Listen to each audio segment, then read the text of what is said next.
안녕하세요. 40대 초반 여자입니다. 삶의 지옥 같던 시간을 이겨내고 이제는 좀 안정이 되어 사연을 보냅니다. 저는 30대 초반이었고 남편은 40대를 바라보고 있을 때 처음 만났습니다. 남편은 대기업에 다니고 있었고 저는 남편이 다니는 회사 앞에 커피숍 점원으로 일하고 있었습니다.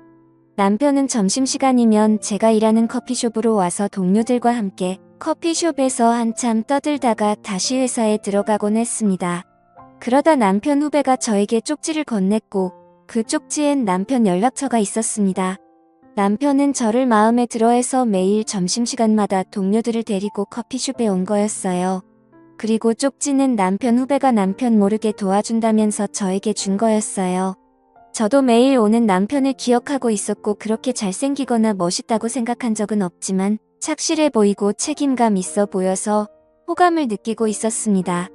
남편 후배가 직속 선배인데 정말 괜찮은 사람이에요. 맨날 아가씨 생각하면서 끙끙 앓길래 제가 이렇게 쪽지 드리는 거예요. 제발 사람 살린다는 셈 치고 한 번만 연락하시면 안 될까요? 쪽지를 주며 얘기했어요. 저도 매일 보던 남편이었고 싫지만은 않아서 쪽지를 받고 연락드린다고 하며 문자를 보냈습니다. 후배분한테 쪽지 받았습니다. 그런데 저는 당당한 남자가 더 매력적인 것 같아요. 다음부턴 후배분 시키지 말고 직접 얘기해 주시면 좋겠어요. 문자를 보내니 그날 남편은 퇴근하고 바로 저에게 왔습니다. 수연 씨라고 하셨죠? 후배가 시키지도 않은 쪽지를 드렸네요. 하지만 제 마음은 변함이 없습니다. 수연 씨를 좋아하고 있습니다. 이왕 이렇게 된 거 우리 시원하게 연애해보죠. 제가 문자로 당당한 남자가 매력적이라고 해서 그런지 평소 남편답지 않게 과도하게 당당한 모습이었어요. 하지만 그 모습이 믿지만은 않았습니다. 그날 저녁 우리는 함께 밥을 먹으며 사귀는 사이가 되었습니다. 1년 정도 사귄 다음에 우리는 서로 없으면 안 되는 연인 사이가 되었고 결혼하기로 하였습니다. 그런데 친정이 너무 가난했고 제가 버는 돈의 절반을 주고 있었어요. 결혼해서도 제 도움 없이는 살기 힘들었던 친정이기에 남편에게 얘기했습니다. 우리 집 지금 빚이 많아서 내가 매달 돈 보내드리고 있거든. 그런데 결혼하고도 보내드려야 할 것 같아. 이해해 줄 수 있겠어? 저도 남편과 꼭 결혼하고 싶었지만 이 문제로 남편이 싫어한다면 어쩔 수가 없었어요. 평소에 집안 얘기는 서로 잘 안 했습니다. 그러다 진짜 결혼하려고 하니 서로의 마음보다 서로의 집안 문제가 걱정이 되더라고요. 남편은 그런 게 문제라면 걱정 안 해도 돼. 우리 집에는 내가 따로 얘기 안 할 테니까 결혼해서도 친정에는 계속 지금처럼 드려도 돼. 남편이 그렇게 얘기해주니 정말 고마웠어요. 그리고 남편 집안 얘기를 해주는데 남편 집은 서울 근처 수도권에 땅도 많이 있고 건물도 있어서 얼마 안 되는 돈은 신경도 안 쓴다고 하더라고요. 남편은 씀씀이가 크지 않고 부재중 도련님 같은 스타일이 아니어서 이렇게 잘 살고 있다고 하니 놀랐습니다. 하지만 남편은 부모님께 손 벌리기는 싫다고 하며 자기 혼자 힘으로 성공하고 싶다 했어요. 저도 그런 남편의 생각에 동조했고 남편이 멋있게 느껴졌어요. 시댁에 인사를 드리러 갔어요. 남편의 부모님이 사시는 곳을 처음 가봤습니다. 그냥 잘 산다고만 들었지 정원이 달린 2층 빌라에 살 거라고는 생각 못했어요. 정원을 지나 빌라 앞에 차를 세우니 시어머님이 마중을 나오셨어요. 남편은 방문 전에 저를 결혼할 사람이라고 소개하였고 남편이 처음 이렇게 여자를 데려오니까 기대감에 벅찬 마음으로 저를 맞이하러 나오셨습니다. 어머님은 너무 잘 왔다며 제 손을 꼭 잡으셨고 아버님은 아무 말 없이 저를 흘러보셨어요. 그렇게 우리는 시댁에 왔고 인사를 드렸습니다. 어머님은 남편이 저 아니면 다른 어떤 여자와도 결혼 안 한다고 했다면서 저를 보고 마음에 들었다고 우리 아들이 보는 눈이 있다면서 좋아하셨어요. 그런데 아버님은 엉덩이가 큰 게 아기는 잘 낳겠구나. 민호 나이도 있으니까 빨리 결혼해서 아이나 빨리 낳거라. 아버님은 이제 70세를 바라보고 계셨는데 고집이 상당하신 것 같았어요. 그렇게 인사가 끝나고 아버님은 어머님께 빨리 밥이나 차려오라며 나무랬어요. 아무리 아버님이 예전에 가부장적인 남자지만 시대가 어느 때인데 저렇게까지 하시나 놀랐습니다. 어머님을 노예 부리듯이 하더라고요. 그런 아버님 밑에서 저희 남편이 나왔다는 게 신기했습니다. 그렇게 밥을 먹으면서도 아버님은 술 가져와라 국이 식었으니 데워와라 이 음식은 왜 이렇게 싱겁냐. 항상 불만이셨고 그런 아버님의 시중을 봐주시는 어머님이 불쌍했습니다. 제가 나중에 결혼하면 어머님을 많이 도와드려야겠다 생각했어요. 그날의 충격적인 아버님의 모습을 뒤로하고 우리는 결혼을 하게 되었습니다. 그리고 신혼집은 아버님이 작은 아파트를 사주셔서 거기서 시작하게 되었어요. 그렇게 우리는 행복한 신혼생활을 하였고 얼마 지나지 않아 아이를 가지게 되었습니다. 아이를 가졌다는 소식에 시아버님은 무척이나 좋아하셨고 저에게 각종 한약이랑 임산부와 아이에게 좋다는 음식은 다 보내주셨습니다. 하나밖에 없는 장남이 아이를 가졌다고 하니 안 좋아하시는 시부모님들은 없으시겠지만 시아버님은 유별나게 챙겨주셨습니다. 그렇게 아이를 가지고 5개월쯤 되었을 때 남편은 해외 출장이 잡혔다며 저에게 시누이에게 잠깐 가 있으면 안 되겠냐고 했어요. 남편이 출장을 간다고 하니 시아버님께서는 그런 며느리는 누가 돌보냐며 당장 자기 집에 들어와서 살라고 하셨다고 했어요. 물론 남편이 출장 가 있는 동안 친정에 있는 게 저는 더 편했지만 시아버님은 절대 안 된다며 자기 집으로 오라고 하셨어요. 시아버님이 저를 챙겨주시는 것도 있고 남편이 이렇게 부탁을 하니 남편이 돌아오는 3달 동안 시댁에서 지내기로 했어요. 시댁에 가니 아버님은 우리 귀한 며느리 왔냐며 어머님께 빨리 임산부 몸에 좋다는 음식이나 라고 타박하셨어요. 제 앞에서 어머님을 너무 뭐라 하시는데 너무 안타까웠어요. 그렇다고 시아버님한테 뭐라고 할 수도 없었고 시댁에서의 삶은 가시방석이었습니다. 제가 빨래를 하거나 주방에 있는 것만 봐도 아버님은 어머님께 노발대발 화를 내셨고 어머님도 포기하셨는지 아가야 저 양반 원래 저러니까 신경 쓰지 말고 이제 주방에도 오지 말고 그냥 푹 쉬어라 말하며 뒤돌아 주방에 가시는데 어찌나 눈물이 나던지 그런 아버님이 야속했습니다. 그러던 어느 날 밤 아버님은 술에 취하셔서 들어오셨어요. 그런데 같이 들어오는 사람이 있었습니다. 저는 방에서 소리만 듣고 있었는데 어떤 여자 목소리가 들리더라고요. 이 시간에 아버님이 여자를 데리고 왔지? 저는 궁금했습니다. 그리고 아버님과 그 여자가 조용조용히 아버님의 서재로 가는 소리가 들렸어요. 저는 몰래 거실로 나와 서재 근처로 갔습니다. 그러자 믿을 수 없는 소리가 들렸어요. 아버님과 그 여자의 민망한 소리였어요. 어머님이 분명 집에 있는데 어떻게 이럴 수 있냐고 생각하는 순간 어머님이 방문을 열고 거실로 나오셨습니다.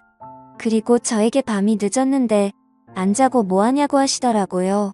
아버님이랑 다른 여자랑 지금 서재에서 더러운 짓거리를 하고 있는데 어머님 안 들리세요? 조용히 얘기했어요. 그러자 어머님은 괜찮다며 저한테 빨리 방에 들어가라고 하셨고 어머님이 그렇게 나오시니 어쩔 수 없었어요. 방에 들어와서 뜬 눈으로 밤을 지새웠고 아침이 밝아올 무렵 아버님과 같이 온 여자는 조용히 나갔습니다. 다음날 아버님이 나가시고 저는 어머님께 따져 물었어요. 어머님 아버님이 대놓고 저렇게 다른 여자랑 있는데 어머님은 상관없으세요? 아무리 가부장적인 아버님이라도 하지만 이건 아닌 것 같아요.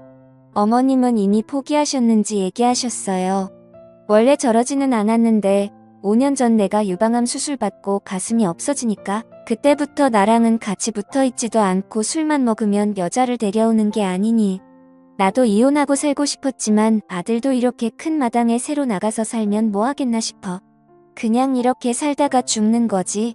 그리고는 아들이 이 사실을 알면 난리칠 거니까 말하지는 말라고 하셨어요. 어머님은 자기 혼자만 아버님의 이런 행동을 봐준다면 아들이랑 아버님의 관계는 좋을 거라 생각하시는 것 같았어요. 너무 속상했습니다. 같은 여자로서 이런 대우를 받으면서 굳이 살아야 하나 분노했어요. 그날 이후로도 아버님은 한 달에 한 번 정도는 다른 여자를 데리고 와서 그 짓을 하더라고요. 그렇게 악몽 같던 3개월의 시댁 생활을 정리하고 남편이 출장해서 돌아와 신혼집으로 오게 되었습니다. 어머님이 남편한테는 얘기하지 말라는 신신당부에 남편한테는 비밀로 하였습니다. 얼마 지나지 않아 예쁜 아들을 낳았습니다. 재출산 소식에 아버님은 한 걸음에 산부인과로 찾아오셨고 귀한 손주 낳아줘서 고맙다며 현금 1,000만 원도 주셨습니다. 저는 아버님의 추악한 행동들을 받기에 주신 돈을 받았을 때도 기쁘지만은 않았습니다. 그렇게 아이가 커서 걸을 쯤 됐을 때였어요. 아버님이 급하게 저희 부부를 병원으로 부르셨어요. 어머님이 많이 위독하다면서 이제 얼마 남지 않았다고 하더군요. 아이를 키우고 정신이 없어서 시댁에도 자주 못 갔었는데 갑작스러운 소식에 당황했습니다. 급하게 남편과 병원으로 가니 중환자실 앞에 앉아있는 아버님이 보였습니다. 그리고는 울면서 남편한테 얘기하더라고요. 밖에 일 보고 들어오니까 내 엄마가 거실에 쓰러져 있더라고. 119를 불러서 병원에 왔는데 유방암 말기라고 하는 게 아니니 이제 살 날이 얼마 남지 않았다고 한다. 어머님은 원래부터 자기 불평이 없으셨던 분이라 정말 죽을 정도까지 아프지 않으면 말을 안 하셨을 것 같았어요. 남들한테 피해를 주는 걸 무척 싫어하셨거든요. 그래도 자기 몸인데 남들을 왜 생각하셨을까? 유방암 말기까지 올 정도면 무척 아프셨을 텐데 그렇게 참으면서까지 남편과 아들한테 피해를 주기 싫었는지 너무 안타까웠습니다. 그리고 얼마 지나지 않아 어머님은 돌아가셨습니다. 어머님이 돌아가시자 아버님은 장례식 내내 목 놓아 우셨습니다. 저는 아버님의 추악한 행동들이 생각나며 속으로 그러길래 아내 살아있을 때 잘해주지 막상 아내가 떠나니까 미안한가 보네라고 생각했어요.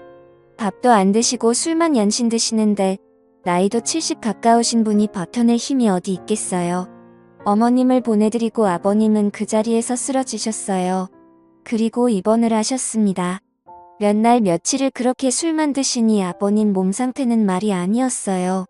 그리고 어느 정도 몸을 추스르고 다시 집으로 돌아가셨습니다. 남편은 그런 아버님이 걱정된다면서 당분간 시댁에서 같이 살기로 했어요. 시댁에서 남편 회사는 2시간 거리 정도 되었는데 남편은 행여나 아버님이 다른 생각을 하실까봐 걱정이 된다며 같이 살게 되었어요. 워낙 손주를 좋아하셔서 손주와 같이 지내다 보면 어머님을 잊으시지 않을까도 생각했습니다. 하지만 우리의 노력에도 예전의 아버님 모습은 없었습니다. 그저 어머님께 미안하다면서 매일 술을 달고 사셨습니다. 아버님도 연세가 적지 않으셔서 이러다 돌아가시면 어쩌나 하며 남편은 걱정을 많이 하더라고요. 그렇게 시댁에서 지내고 있는데 남편의 출장 소식을 들었습니다. 이번에 출장을 가면 1년은 있어야 해서 남편은 안 간다고 회사에 얘기했는데 남편 말고 다른 대체자가 없다고 하였고 이번 출장을 잘 마치면 임원까지 될 수도 있다고 하니 안 갈 수가 없게 되었어요. 남편은 저에게 내가 없는 동안 당신이 아버지 좀 지켜봐줘. 어머님 돌아가시고 아버지 보고 있으면 너무 가슴이 아프거든. 이번 출장만 다녀오면 우리 따로 살 거니까 그때까지만 참고 지내자. 어머님께 막대했던 아버님이라 싫어했지만 남편의 부탁을 들어주기로 했어요. 지금의 아버님은 예전에 강했던 모습은 전혀 없었거든요. 그리고 자신의 잘못을 뉘우치고 어머님을 그리워했기에 저도 별 문제는 없을 거라 생각했어요. 그렇게 오리만 남겨두고 남편은 출장을 떠났습니다. 저는 아버님이 예전의 활기찬 모습을 찾을 수 있도록 노력했어요. 아버님 좋아하시던 음식 위주로 밥을 차려드렸고 아들과 함께 아버님하고 산책도 하였어요. 그렇게 6달이 지났을까요? 저희와 생활이 익숙해지셨는지 점점 밝아지셨어요. 어느새 어머님을 잃은 슬픈 모습은 사라지셨고 외부 사람들과도 다시 만나기도 했습니다. 아버님은 저와 아들한테 정말 고맙다며 너희들 덕분에 다시 새롭게 시작하고 싶어졌다고 했어요. 하지만 너무 새롭게 시작하셨는지 술을 먹고 또 다시 여자를 데리고 오시기 시작했어요. 이제는 어머님도 안 계시고 홀몸이니까 아무 상관이 없지만 보통 데리고 오는 여자들은 사랑해서 만나는 여자들이 아니고 돈을 주고 만나는 여자들이었어요. 아버님이 돈이 없는 것도 아니고 건강도 처졌겠다. 새롭게 시작하는 게 다시 많은 여자를 만나는 거였어요. 하루가 멀다 하고 여자를 데리고 오는데 아이도 어느 정도 컸겠다. 아이 교육상 안 좋아 보였습니다. 남편이 오기 2달 남았을 때 아버님께 아이를 친정에 보내겠다고 했어요. 손주를 끔찍이 아끼는 아버님이라서 보내지 말라고 하실 줄 알았는데 웬일인지 보내려고 하더군요. 그리고는 저는 가면 안 된다고 하더라고요. 자기 혼자 이 집에 있으면 너무 힘들 것 같다면서 아들 출장 다녀올 때까지는 같이 있어 달라고 했습니다.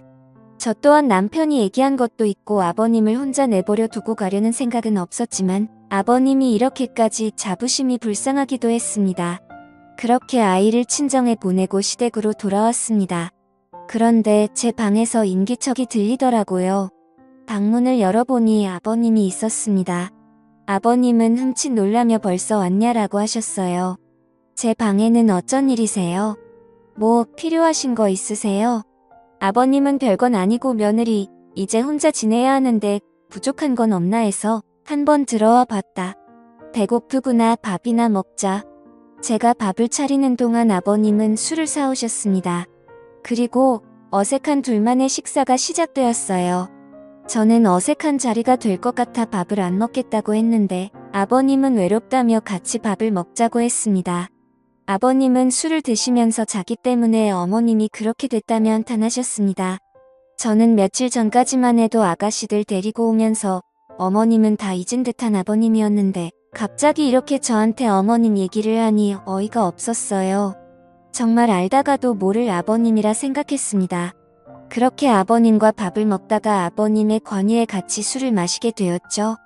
제가 주량이 약한 데다가 잘 먹지 않던 술을 마셔서 순식간에 취한 나머지 저는 방에 들어와 잠을 청하였습니다. 그리고 얼마 지났을까요? 정말 생각하고 싶지 않은 일을 겪게 되었습니다. 그날 늦은 밤이었어요. 저는 한번 자면 깊게 자는 편인데다가 그날은 술도 마시고 친정까지 왔다 갔다 하고 많이 피곤했습니다. 그렇게 세상 모르게 자고 일어났는데 아버님이 제 옆에 있더라고요. 자고 일어났는데도 술이 덜 깨서 이게 꿈인지 현실인지 구분이 안 가더라고요. 어렴풋이 생각나는 건 남편이 오랫동안 자리를 비워서 제가 외롭다는 말을 했던 것 같기도 하고 결국 실수를 저지르고 말았던 거였죠. 잠시 후 아버님이 깨셨고 저는 무슨 짓이냐며 화를 냈습니다. 그러자 오늘 일 절대로 비밀 지켜줄 테니 자신과 지내주면 안 되겠냐고 하더라고요. 저는 많은 생각을 했습니다. 이 상황이 남편한테 그리고 아들한테 들려진다면 나는 어떤 여자가 되는 거지 정말 상황 판단이 안 되더라고요. 그래서 일단 생각해본다고 말하고는 그날 저는 바로 친정집으로 갔습니다. 이 사실을 누구한테 말하기도 싫었고 우선 아버님과 떨어져서 지내야겠다고 생각했어요. 친정에서 잠을 청하고 있는데 한 통의 문자가 왔어요. 아버님의 문자였어요. 내일 당장 돌아오지 않으면 아들한테 어제 일을 다 말하겠다고 하더군요. 너무 창피한 마음에 다음날 시댁으로 바로 돌아갔습니다. 그리고 어쩔 수 없이 아버님의 요구를 들어주게 되었습니다. 그냥 하루빨리 남편이 돌아오기만을 기다렸습니다. 그렇게 아버님과 단둘이 산 지 한 달쯤 됐을까요? 모르는 번호로 한 통의 전화가 왔습니다. 박주일 님이랑 어떤 관계시죠? 박주일은 아버님 이름인데 누군데 나한테 연락하는 거지 생각했어요. 저는 며느리라고 했습니다. 그러자 박주일 님이 1시간 전에 교통사고 당하셨는데 그 자리에서 사망하셨습니다. 주변에 아는 사람도 없어서 박주일 님 핸드폰에 있는 번호로 연락드린 겁니다. 빨리 병원으로 오셔야 할 것 같아요. 저는 너무 어이가 없었습니다. 어제까지도 저와 같이 붙어있던 사람이 순식간에 죽었다는 소식을 들어서 좀 충격적이었거든요. 사실 아버님이 사라지길 바라긴 했지만 아무 종교도 믿지 않는 제가 신이 정말 있나 싶을 정도로 놀랐었죠. 아무튼 연락을 받은 저는 곧장 병원으로 갔습니다. 병원에는 경찰들이 있었고 저에게 얘기했어요. 박주일 씨가 술에 취해서 무단횡단을 하였고 어두운 곳이라 미처 박주일 씨를 보지 못한 덤프트럭에 부딪혀 사망하셨습니다. 그리고 아버님의 유품들을 저에게 주더라고요. 그리고 이틀 뒤 남편이 급하게 돌아와서 아버님의 장례를 치렀습니다. 정말 하늘이 도와주신 건지 그렇게 악마 같았던 아버님은 사라졌습니다. 그리고 아버님과 저만 알고 있던 비밀도 같이 사라졌고요. 정말이지 그때 생각하면 너무 힘들기도 했는데 하늘이 도와 아버님께 천벌을 내렸다고 생각하고 살고 있습니다. 남편에게 미안한 마음으로 앞으로는 더 조심하면서 열심히 살겠습니다. 감사합니다.